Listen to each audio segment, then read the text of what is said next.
인천의 한 다세대 주택에서 화재가 발생해 반지하 방에 아이들이 갇혔습니다. 이들이 안전하게 구조된 사연 잠시 후 전해드립니다. 무인도에 여행을 왔다가 사고가 발생해 해경이 긴급 후송하였습니다. 무인도 여행 시 주의해야 할 점 잠시 후 전해드립니다.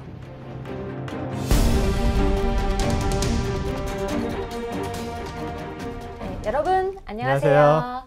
긴급구조 시간입니다. 오늘도 여러분의 안전을 책임지는 소방관 이금정, 해양경찰 이종혜입니다. 네, 어느덧 4월의 마지막 금요일입니다. 네, 5월은 외출하기에도 좋은 날씨고 또 가정의 달이기도 하잖아요. 그만큼 야외 활동이 많아지는 시기인데요. 그럴수록 각종 안전사고에도 더 주의를 해야겠죠? 네, 맞습니다. 야외 활동 시에는 황사나 미세먼지에 대한 대비와 함께 기본적인 안전수칙들을 잘 지켜서 안전하고 행복한 5월을 보내야겠습니다. 네, 아참 종희씨, 네. 지난 수요일이었죠? 아주 특별한 시상식이 있었는데 알고 계셨습니까? 네, 특별한 시상식요? 네. 연말도 아닌데 웬 시상식인가요? 네, 바로 참 안전인상이라는 시상식이 있었어요. 참 안전인? 네. 그 참 잘했어요 할 때 그 참인가요? 뭐 진정한 안전인, 정말 훌륭한 안전인 그런 뜻이 담겨 있는데요. 정확히 말씀드리면 각종 재난 안전사고 현장에서 희생정신을 발휘해서 타인의 생명과 재산을 보호한 의인분들에게 드리는 상입니다. 잠시 영상으로 함께 보실까요? 부산 상동요관공단. 여긴 어딘가요? 네, 서울청사에 있는 중앙재난안전상황실인데요. 이날 총 4분이 참 안전인상을 수상했다고 합니다. 작년 태풍 차바 때 차에 갇힌 여성을 구한 박춘식 씨를 비롯해 지난 3월 저희 긴급구조 방송에서도 소개를 해드렸었죠. 아파트 화재에서 주민을 대피시키고 안타깝게 숨진 고 양명숙님까지 모두 존경스럽고 다시 한번 감사를 드립니다. 네, 정말 안전을 위해선 누구 한 명이 잘한다고 되는 게 아니라 우리 모두가 관심을 갖고 실천할 때 가능하겠다는 생각이 다시 드네요. 네, 그렇죠.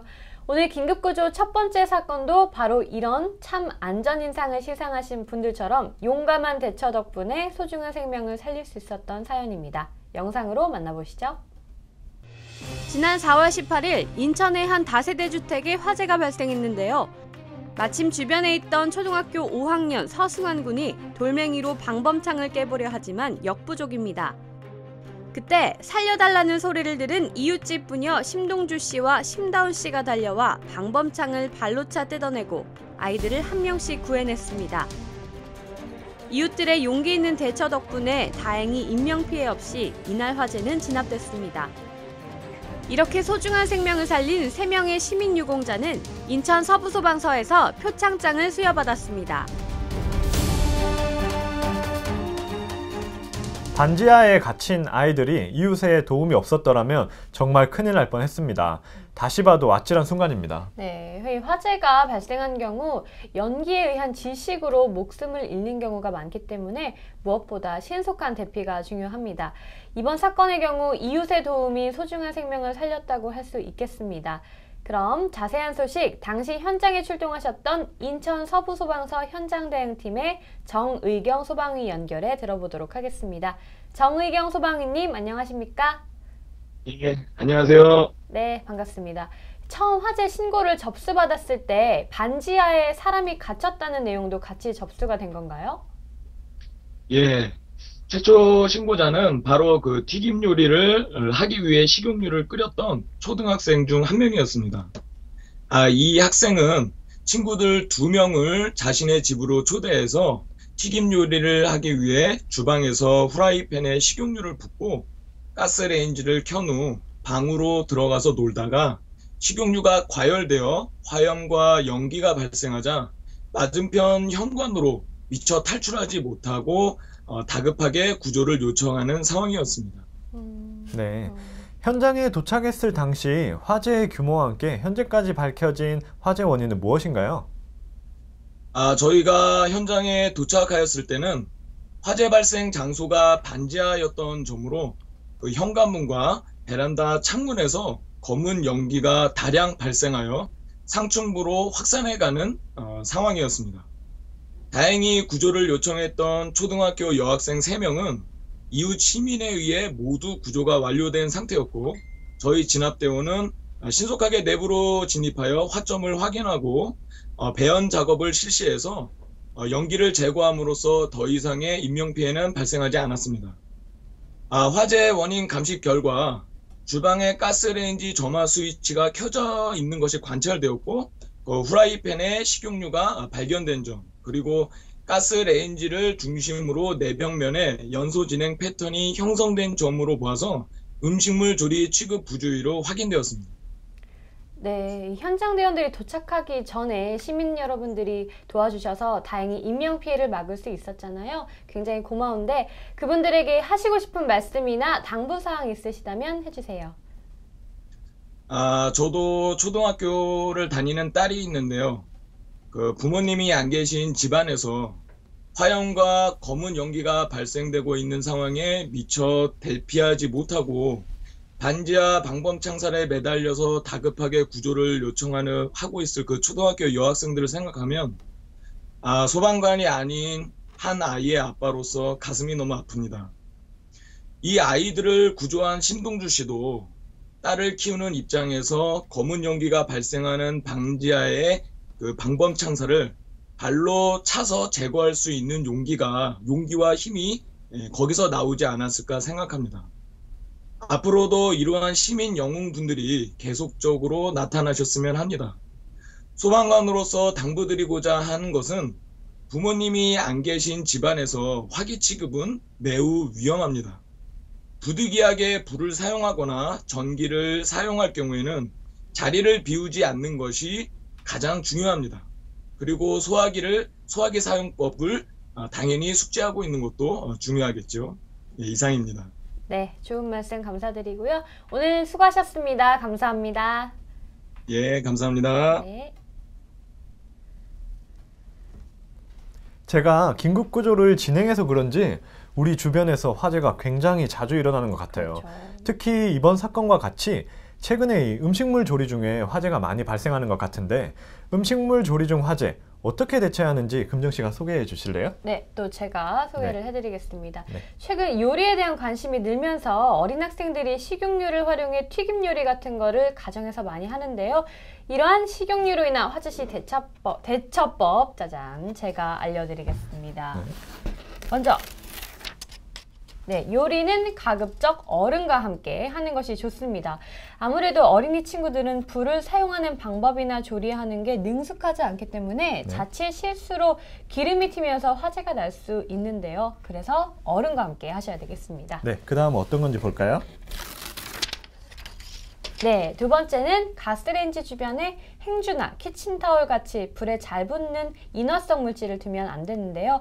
이런 인화성 물질은 쉽게 불이 옮겨 붙어서 자칫 큰 화재로 이어질 수 있기 때문에 각별히 주의가 필요합니다. 네, 마지막은 어떤 건가요? 네, 만약에 식용유로 인해 화재가 발생했다. 그렇다면 급한 마음에 물을 붓는 것은 절대 금물입니다. 이 가열된 기름과 물이 만나면 오히려 불길이 더 커지기 때문인데요. 종희 씨 혹시 K급 소화기라고 들어보셨나요? K급 소화기요? 뭐 A, B, C, D는 봤는데 K급 그게 뭐죠? 처음 들어보네요. 네, 종희 씨 영어 실력을 잠깐 테스트 해봐야겠군요. 주방이 영어로 뭔가요? 주방이요? 네. 네, 키친이죠. 네, 치킨 아니고 네. 키친입니다. 네. 키친의 앞글자 K를 따서요. 주방에서 식용유로 인해 발생하는 화재를 K급 화재라고 합니다. 따라서 이런 식용유로 인한 소화기를 K급 소화기라고 하는 거죠. 이제 아시겠죠? 네네네. 네. K급 소화기. 네, 그래서 식용유 온도를 낮추고 산소 공급을 차단해서 화재를 진압해주는 소화기인데요. 음식점에서는 반드시 의무로 설치를 해야 되고요. 가정에서도 비치를 해두시면 도움이 되겠죠. 네. 그런데 일반 가정에서 K급 소화기가 없는 경우, 그럴 경우엔 대처법을 어떻게 해야 되나요? 있죠. 만약에 K급 소화기가 없다면 큰 냄비 뚜껑을 이렇게 덮어서 산소를 차단하는 방법도 있고요. 네. 또 불길이 크지 않다면 주변에 배추를 화재에 던진다던가 네. 또 마요네즈를 뿌리는 것도 방법이 될 수 있습니다. 마요네즈나 배추. 네. 네. 오늘 정말 많이 배웠습니다. 네. 저도 와이프한테 점수 따려고 어떤 요리를 해줄까 고민하던 참이었는데 이런 안전수칙 먼저 생각하고 고민해야겠네요. 네, 아주 현명한 자세입니다. 네. 그럼 오늘의 두 번째 사건 이야기 들어가겠습니다. 뭔가요? 네. 두 번째 사건. 오늘도 해양 사고죠. 요즘 무인도에 캠핑이나 관광을 목적으로 많은 분들의 발길이 이어지고 있는데요. 이러한 무인도에서 발생한 응급 상황입니다. 영상으로 만나보시죠. 지난 4월 22일 오후 12시 45분경 진해의 한 무인도에서 어린아이가 머리를 다쳤다는 신고가 접수되었습니다.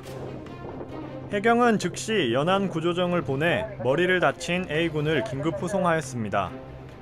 구조정 안에서는 다친 부위에 대한 응급처치를 실시하였고 가까운 항구에 대기하고 있던 구급 차량에 안전하게 인계하였습니다. 무인도에서 응급 환자가 발생하면 정말 난감하겠네요. 네. 육지와 섬을 오가는 배가 자주 있는 게 아니기 때문에 각별한 주의가 필요합니다. 그럼 진해 해양경비안전센터장 재수군 경감을 전화 연결해 자세한 이야기 들어보겠습니다. 재수군 경감님 안녕하세요. 예, 안녕하세요. 네, 안녕하세요. 반갑습니다. 무인도에 응급 환자가 발생하였다고 하는데요. 섬 이름이 소고도라고 들었습니다. 이곳 섬에 대한 소개를 간단히 부탁드립니다. 네. 예, 소고도는 턱구리를 닮은 지형이라 해서 예로부터 턱구리섬이라고도 불리우며 남북 길이 약 250m, 동서 길이 약 500m인 진해 맹동 남쪽에 위치한 작은 무인도로서 행락철 캠핑과 물놀이객이 평일 100에서 200명이며 주말은 500에서 700명, 연간 약 3만여 명이 소고도를 찾고 있습니다. 소고도는 수심이 얕고 썰물 때는 소고도와 토끼섬을 연결하는 신비의 바닷길이 열려 조개 채취 및 낚시, 물놀이를 즐기려는 가족 단위 행락객의 방문이 늘어나고 있는 추세입니다. 네, 무인도인데 사람이 굉장히 많이 들어오는 섬이네요. 처음에 머리를 다쳤다고 해서 부모님이나 출동한 직원들이나 많이 놀랐을 것 같은데요. 당시 아이의 상태는 어땠나요?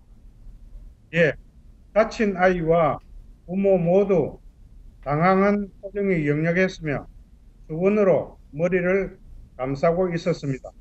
현장에 도착한 경찰관이 환자 상태를 확인 결과 다친 아이는 옆에서 같이 놀던 아이가 던진 돌에 후두부를 맞아 열상출혈이 있는 상태로 기초의약품과 압박 붕대를 시 응급처치 후 병원으로 긴급 후송하였습니다. 다행히도 병원 진료 결과 0.5cm의 열상 외에 특별한 이상은 없었습니다. 네. 진해 해경센터 관내를 찾는 분들께 혹시 당부 말씀이 있다면 말씀해 주시죠. 예, 날씨가 따뜻해지면서 바다를 찾는 가족 단위 행락, 물놀이객이 늘어날 것으로 생각됩니다. 바다는 수심이 일정하지 않아 아무리 낮은 곳이라도 방심을 거무리며 너울성 파도와 이안유로에 의한 익수사고가 발생하기도 합니다. 특히 어른들은 아이들의 곁에서 눈을 떼어서는 아니 되겠습니다. 마지막으로 자신의 안전과 가정의 행복을 위해 구명조끼 착용을 꼭 생활화해 주시면 물놀이 사고를 예방하는 데 크게 도움이 되겠습니다. 국민의 생명과 안전이 필요한 곳에 항상 저희 해양경찰이 있겠습니다. 감사합니다. 네, 센터장님 오늘 말씀 고맙습니다. 네, 감사합니다. 고맙습니다. 아이가 크게 다치지 않아서 천만 다행입니다. 네. 요즘 캠핑을 하는 분들이 늘면서 이런 무인도에도 관광객들이 이렇게 많이 오는지 처음 알았습니다. 그러면 무인도에서 또 사고를 막기 위한 대처법 같은 게 혹시 있을까요? 네, 제가 설명을 해드릴게요. 네. 제가 그러면 네. 뜯어드리겠습니다. 먼저 무인도 사고 예방 및 대처법. 네. 첫 번째는 만약의 사고에 대처하기 위해서 응급의료품과 함께 스마트폰에 여분 배터리를 챙기는 것입니다. 여분의 배터리 중요할 것 같아요. 스마트폰이 꺼지면 신고도 할 수 없을 테니까요. 네, 그렇죠. 네, 두 번째입니다. 네, 두 번째는 섬에 왕복하는 배편의 시간을 알아둬야 한다는 것입니다. 섬에서 나오는 시간을 자칫 놓치면 고립될 수 있기 때문에 사전에 시간을 잘 알아두고 관광을 하셔야겠죠. 보통 드라마에선 일부러 배를 놓치기도 하는데요. 그렇죠. 현실에서 위험할 수 있겠군요. 네, 위험할 수 있습니다. 네, 마지막 듣겠습니다. 네, 마지막은 무인도이기 때문에 육지에 비해 신속한 대처가 어렵습니다. 따라서 각별히 사고에 유의를 해주시고 만약 사고가 발생했다면 신속히 119로 신고를 해주시면 되겠습니다. 네, 이 무인도에서의 행동 요령까지 소개를 다 해드렸습니다. 네. 어느덧 긴급구조 마칠 시간이 됐습니다. 네. 종일 씨는 다음 주에 특별한 계획이 있으신가요? 다음 주요? 아직 특별한 계획은 없는데 무슨 일이 있나요? 다음 주 금요일이 5월 5일 어린이날이잖아요. 아, 네, 벌써 5월이네요. 네, 벌써 5월입니다. 물론 저희가 어린이는 아니지만 공휴일인 만큼 저희 긴급구조도 다음 주는 한 주 쉬어가야 되지 않나 싶은데요. 네, 한 주 쉬는 만큼 더 알찬 소식으로 다다음 주에 찾아뵐 것을 약속드리고요. 또 한 가지 개편 소식이 더 있죠. 네, 그동안 긴급구조 프로그램을 생방송하면서 댓글과 좋아요 참여를 요청해 드렸는데 호응이 좋지 않은 것 같습니다. 네. 그래서 긴급구조 방송 시간을 조금 조정해 보려고 하는데요. 네. 5월 12일부터 방송되는 긴급구조는 오후 12시 점심시간에 생방송으로 찾아갑니다. 네, 12시면 보통 점심 드시기 직전이잖아요. 그때 스마트폰 많이들 보시더라고요. 점심 메뉴 주문하고 음식 나올 때까지 긴급구조 본방사수 그리고 댓글과 공유 참여 부탁드리겠습니다. 그럼 저희는 5월 12일 12시에 생방송으로 찾아오겠습니다. 긴급구조 화이팅! 파이팅! 안녕히 안녕히 계세요. 계세요.